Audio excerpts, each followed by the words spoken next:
Muito bem, meus amados, graça e paz a todos, mais uma vez aqui na presença de Deus, para juntos nós aprendermos, né, a, a palavra de Deus, nós ouvirmos a palavra de Deus e sabermos o que é que a palavra tem para nos comunicar nesta manhã. Saudar também a todos aqueles que nos vão ouvir pelas redes sociais, que Deus abençoe ricamente, aos irmãos que participam do culto. E hoje eu queria trazer um tema bastante oportuno, dada a influência que o mundo exerce sobre a juventude. Nós hoje vemos pessoas que relativizam praticamente tudo, onde a fé tem deixado de ser valorizada, né? E as coisas mundanas ganham cada vez mais força, cada vez mais interesse da parte dos jovens, e isso preocupa bastante, né? Especialmente a juventude ocidental, né? Nós temos movimentos religiosos no mundo todo, as religiões cristãs ocidentais, elas estão perdendo força, né, em relação a outras religiões. E aqui eu destacaria o islamismo como uma religião que tem crescido bastante e que eles próprios dizem que o Ocidente será tomado pelo ventre das nossas mulheres, né? Essa é a expressão que os muçulmanos têm usado. E por que eles se expressam dessa forma? Porque, curiosamente, o mundo cristão, ou no mundo cristão, as mulheres têm tido cada vez menos filhos, né? Quando muito, um ou dois. E poucas são as famílias cristãs que têm cinco, seis filhos, como antigamente, né? E quando tem esses filhos, nem sempre eles são criados no rigor de uma fé. E quando eu digo no rigor de uma fé, não é aquela fé impositiva, né? Mas o ensinamento, muitas vezes o próprio exemplo de vida dos pais, e que as crianças hoje estão meio que deixadas, muitas vezes deixadas à revelia, vamos assim dizer, muitas vezes em sendo criado por outras pessoas, muitas vezes muito focadas em celulares, em telas, né? E isso afeta um pouco. Meus amados, tem um sonzinho de fundo aqui que o vizinho colocou. Se os irmãos estiverem ouvindo, nos desculpe, tá bom? E aí, nós temos também a questão do Islã, que ao passo em que o cristianismo tem menos, né? Menos filhos e menos ensinamentos sobre a fé para os próprios filhos, os islâmicos, eles então fazem questão de ensinar o absoluto rigor da fé em Maomé ou em Alá, né? E isso tem feito com que muitos países passem a ter maioria muçulmana, né? Então, enquanto o Ocidente se perde muitas vezes na forma de ensinar os seus jovens, os islâmicos estão crescendo em número cada vez mais, né? Existe uma projeção em que determinados países, daqui a alguns anos, serão inteiramente de fé islâmicas, né? De fé muçulmana, de fé em Maomé. Mas nós temos na Bíblia vários exemplos importantíssimos de jovens que serviram a Deus dentro dos preceitos que a Bíblia ensina. E eu queria listar alguns deles para que os pais e os jovens que nos ouvissem através dessa pregação pudessem sentir a necessidade de se aproximar de Deus no caso dos jovens e de fazer os seus filhos se aproximarem de Deus nos casos dos pais desses mesmos jovens, né? Então, nós temos uma história bastante interessante que é a de Samuel, né? Quando a gente lê aí 1 Samuel, nos capítulos de 1 a 3, conta a história ali que envolve a sua mãe Ana, né? Que, é, assim, tinha tristeza no coração porque não podia ter filho e chorava ali até o dia em que Deus realmente fez brotar, né? Fez gerar nela um filho e que ela dedicou aquele filho a Deus, né? Dedicou aquele filho a Deus. Como a Bíblia diz, né, que ele cresceu no tempo servindo a Deus sob a orientação do sacerdote ali. E Deus fez o chamado, né? aquele jovem, quando ainda muito novo, e ele não entendia direito, porque não sabia exatamente as coisas de Deus como era que Deus se manifestava, como era que Deus se comunicava com as pessoas. E ele ficava meio sem entender, pensando que era ali que estava chamando ele. E ali percebendo que ali havia coisa espiritual, havia algo mais, né? Pela própria experiência que ele tinha, ele disse: olha, da próxima vez você diz, fala, Senhor, porque teu servo ouve, né? E Samuel, então, passou a ser uma pessoa que serviu a Deus em toda a sua vida, como um profeta, um grande profeta que foi. E nós vemos que, desde muito novo, então, ele se dedicou a Deus. Então, que nós queira Deus que os nossos jovens se sintam motivados, né? Sintam o chamado de Deus para servirem a Deus. Nós temos também o caso de Daniel, que foi levado muito novinho, né? Lá para a Babilônia, na época do cativeiro, e Israel sempre desobedecendo a Deus, sempre desagradando a Deus e sofrendo as consequências do que Deus mesmo disse que aconteceria se Israel fosse um povo desobediente. Então, pela desobediência de Israel, o povo foi levado cativo, e entre eles estava Daniel, né? E que lá existia muitos alimentos, os manjares do rei, as comidas sacrificadas e tantas coisas. E a Bíblia deixa muito claro que Daniel, ele colocou em seu coração, decidiu não se contaminar com o manjar do rei, né? E então ele foi fiel, e mesmo depois, quando foi posta a armadilha, porque os outros servos do rei, os superintendentes, os sátrapas, né, como eram chamados, eles intentaram matar Daniel, mas não sabiam como, né? E aí foi feito o decreto, e quem não cumprisse o decreto seria lançado na cova dos leões. E Daniel, por não cumprir o decreto e orar somente a Deus, e como jovem dedicar-se inteiramente a Deus, ele foi posto na cova dos leões, porque o decreto não poderia ser, né, desfeito, mesmo que depois o rei de Babilônia quisesse voltar atrás. E Deus o livrou das covas dos leões, Deus o livrou da boca dos leões. E é maravilhoso ver como Deus guardou pessoas que muito novos ainda se dedicaram, estavam prontos, né, para obedecer ao Senhor. Temos também, naquela época, no mesmo livro de Daniel, a história de Misael, Ananias e Azarias, né, que foram renomeados ou foram rebatizados para Sadraque, Mesaque e Abidênego, que é o nome com quais eles são mais conhecidos, mas que na verdade não eram os seus nomes de nascimento. Esses nomes, Sadraque, Mesaque e Abidênego, na verdade, são nomes pagãos, em homenagem às divindades lá de Babilônia, mas os nomes deles eram realmente Misael, Ananias e Azarias, né? Então, eles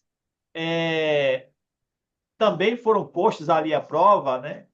E não se voltaram, não se contaminaram, não cederam, né, às determinações do rei, e foram lançados na fornalha de fogo. Mas também eles, ainda que jovens, se negaram e perseveraram na fé, de modo que a Bíblia diz que Deus os livrou daquela fornalha que havia sido aquecida 7 vezes mais. Então, imagina se uma vez só, como a fornalha já era capaz de fazer um estrago enorme, né, de causar a morte. Imagina a fornalha sendo intensamente, né, sendo potencializada 7 vezes mais. E a Bíblia diz que Deus enviou, né, um ser espiritual, um ser celestial, que foi visto ali, né, que foi visto ali na fornalha e passeando com os jovens naquele momento, e eles foram livres, né, eles foram libertos, eles foram salvaguardados, né, do fogo que ali consumia a todos. Nós temos também um caso bem emblemático, bem marcante na Bíblia, que foi de Davi, né? Davi era um jovem pastor, cuidava ali das ovelhas, e era um simples, um homem simples ali no meio, né? Na verdade, não tinha nem muito destaque quando ele viu Israel sendo afrontado pelos filisteus e um gigante dentre os filisteus que provocava Israel diariamente, perguntando quem seria capaz de enfrentar aquele gigante, um jovenzinho, né, um adolescente, se prontificou em guerrear, em combater, em batalhar contra um gigante. E as pessoas ficaram preocupadas com ele, muito pequeno, e um gigante enorme. Como é que se daria isso, né? Um jovem, que coragem é essa?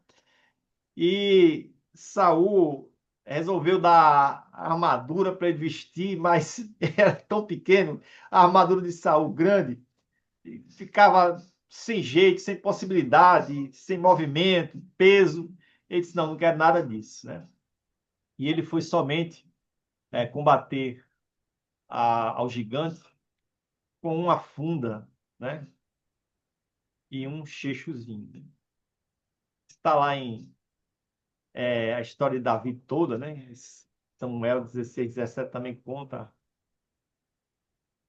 E aí, meus amados, no momento certo, Davi conseguiu usar a funda e derrubar o gigante Golias.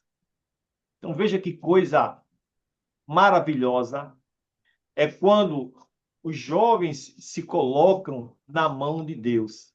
Evidentemente que isso não quer dizer que as pessoas irão passar pelo que passou Daniel, pelo que passou Misael, Ananias e Azarias, pelo que passou Davi, nem mesmo que eles devam passar por isso. Mas o que nos deixa claro na Bíblia é que essas pessoas jovens, elas se dedicaram plenamente à palavra do Senhor, né? Plenamente à vontade de Deus. Então, isso é maravilhoso. Nós temos também o caso de José do Egito, bastante conhecido dos irmãos, né? Que ainda jovenzinho foi vendido pelos seus irmãos como escravo. Na verdade, o plano dos irmãos dele era dar cabo à vida de José. Isso movido pela inveja, porque muitas vezes José tinha sonhos que o colocavam como destaque sobre a sua família. E os irmãos dele não entendiam e não podiam aceitar, né? E ainda assim José querido do próprio pai. Então existia aí um ciúme, uma rixa, uma rivalidade, um incômodo por parte dos irmãos dele de José ser desta forma. E a ideia então era matar, mas um dos irmãos intercede por ele, dizendo que não, porque eram irmãos, né? E aí, para não matar, os irmãos então vendem José a uma caravana que estava a caminho do Egito, né? E depois enganam ao pai, pegando as vestimentas de José, melando de sangue e apresentando lá como se José houvesse morrido. E a história de José, então, aquele jovem, foi desenvolvida lá no Egito. E os irmãos bem conhecem que entre indas e vindas, entre prós e contras, entre altos e baixos, aquele jovem se tornou governador do Egito. De forma maravilhosa, então, ele passou a ser aquele que comandava abaixo de Faraó todas as coisas, né? Então veja como Deus trabalha no coração das pessoas e veja como Deus faz aquilo que fez, né? Transformar um escravo, que inclusive chegou a ser preso por uma falsa acusação de tentativa de estupro ou de assédio, como assim queiram dizer, né? Da mulher de Potifar, passou a ser preso, mas que Deus o tirou da prisão e o fez governador. Então, louvado seja Deus por isso, né? E temos também o caso de Josias. Começou a reinar, a Bíblia diz, com 8 anos de idade, ou seja, era uma criança, né? Era um menino, mas que decidiu buscar a Deus E foi ele, Josias, quem promoveu uma grande reforma no reino de Judá. Existia uma coisa em Israel terrível, muito influenciada certamente por Satanás, que era o distanciamento da parte de Deus. Israel, vez por outra, se distanciava, Judá, vez por outra, se distanciava e passava a adorar outros deuses, passava a adorar imagens, esculturas, tudo aquilo que Deus disse que não adorassem, né? E eles faziam isso. E Josias é um daqueles reis, né, aqueles monarcas que trouxe de volta a nação à presença de Deus, né? Então Josias fez aquela reforma lá no reino de Judá. Nós temos também um outro jovem aí já no Novo Testamento, eu vou citar dois, um é mais importante do que o outro, mas eu vou citar primeiro Timóteo, né? Que foi discípulo de Paulo, Paulo de Tarso, e tornou-se, de um certo ponto de vista, líder ali da igreja naquela área. Timóteo foi um jovem destacado, né? E nós vemos, então, Paulo dando conselhos a Timóteo, e aí o primeiro Timóteo, né, todo conta essa história maravilhosa desse jovem, que era por assim dizer, um jovem pastor, um jovem líder, jovem ancião, um jovem presbítero daquela comunidade ali onde ele vivia, né? E que Paulo passava orientações para ele, né? Então, o conselho era fortificar-se na graça que há em Cristo Jesus, né? Então, que nós possamos sugerir, orientar aos jovens que eles se fortifiquem na graça que há em Cristo Jesus. Mas eu disse que no Novo Testamento ah, tem um jovem muito importante, que eu vou falar dele já já, mas eu me lembrei de um caso, também no Novo Testamento, que um jovem, ele não se dispôs, vamos assim dizer, a obedecer a Deus plenamente, embora demonstrasse querer fazer isso, que é aquele jovem rico, né? Os irmãos lembram bem, os ouvintes lembram bem. Aquele jovem chegou para Jesus e perguntou, né, o que deveria fazer para herdar a vida eterna. E aí Jesus diz, guarda os mandamentos, e citou ali alguns mandamentos. E aí ele disse, tudo isso tenho feito desde a minha mocidade, né? Quer dizer, desde jovenzinho, já vem fazendo ali os mandamentos. E Jesus percebeu que a pergunta dele tinha um fundo de soberba ali, de se mostrar perfeito diante dos outros. E aí Jesus coloca ele numa posição que, se de fato aquilo que ele tentou expressar fosse do fundo do coração, ele faria. Jesus disse para ele: olha, vai, vende tudo que tens e dás aos pobres, e terás um tesouro no céu.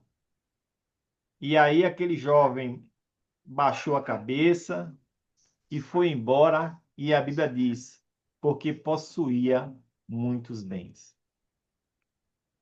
Então, veja que enquanto vários jovens na Bíblia foram destacados por Deus, foram tocados por Deus, foram chamados por Deus para exercer maravilhosos ministérios, maravilhosas funções em prol do reino, da grandiosidade das coisas de Deus, existem também aqueles que rejeitam, né, ou que muitas vezes, por ensoberbecer-se o seu coração, eles dão as costas para o mais importante, que é o amor, que é o desapego às coisas materiais.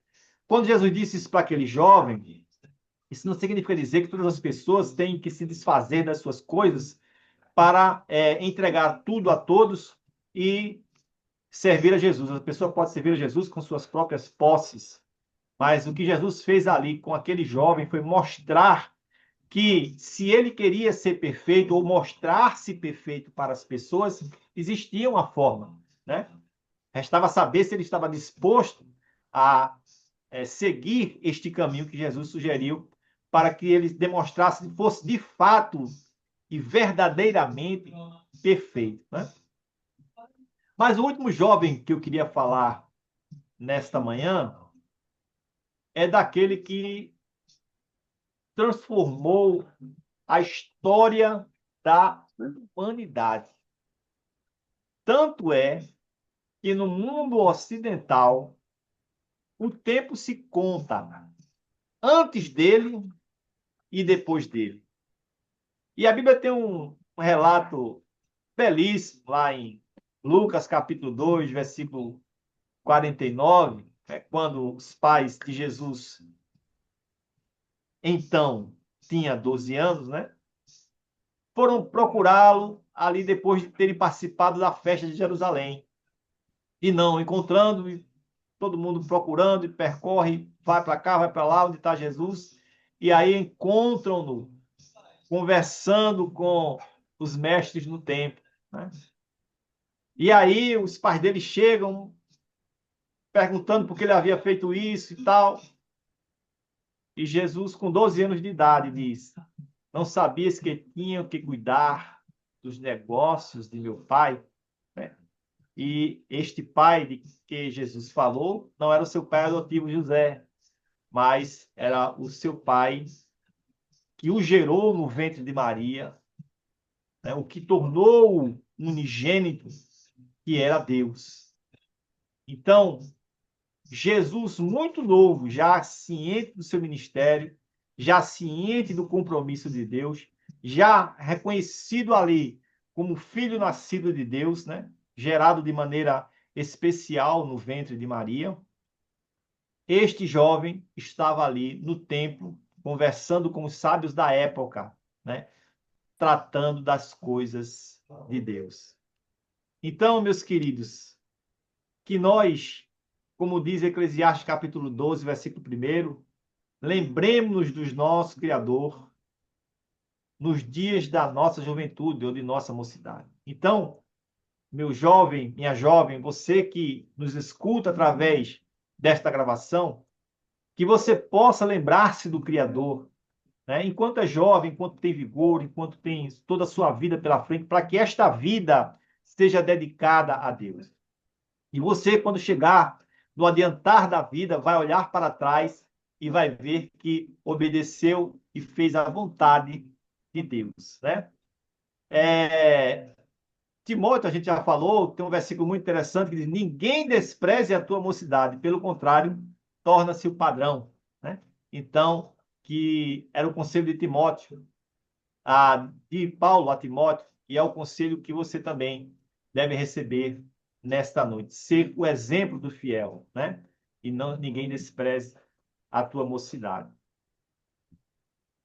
E também, para aqueles que se acham muitas vezes incapazes de servir a Deus, lembremos-nos do Salmo 119, versículo 9. Como purificará o mancebo o seu caminho? E diz a Bíblia, observando-o conforme a tua palavra.